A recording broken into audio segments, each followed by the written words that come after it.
Oggi visto che i cubetti di ghiaccio al basilico mi sono piaciuti assai e ho deciso di farli anche con il produsino.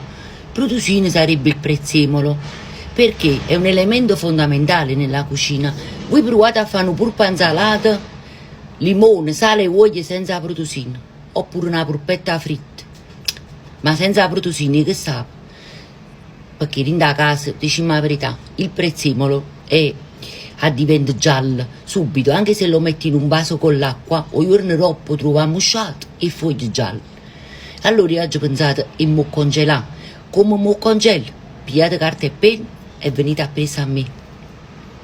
Nel mixer a cominciare a mettere sempre un filo rosso, generoso e a sentimento, con tutto il cuore.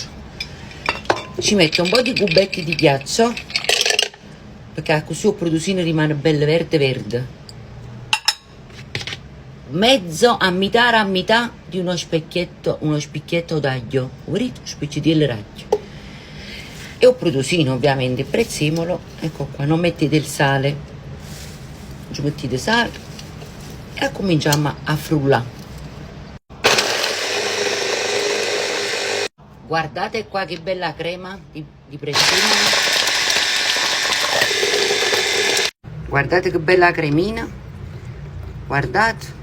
Bello, velluto, guardate.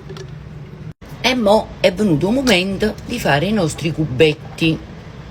Come abbiamo fatto con il basilico, così facciamo pure con il produsino.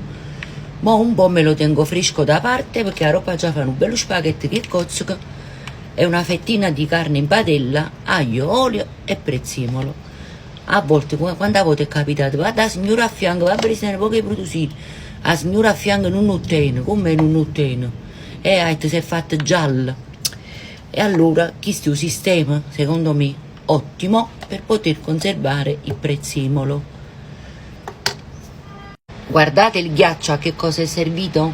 Guardate che il prezzemolo è molto delicato, si è mantenuto bello verde verde. Con questo sistema, voi, la signora a fianco, non avete a bussare più. Vedete che la signora a fianco può bussare a voi e dice morano cubetto e produsine, un bello bacio e buona giornata a tutti quanti. O il canne, perché diciamo produsino ogni menesta? Perché il produsino sta sempre in mezzo. Mi raccomando, prendete i vostri cubetti, metteteli dentro il freezer, facete congelare e usateli quando vi servono. Un bello bacio e facetemi sapere nei commenti.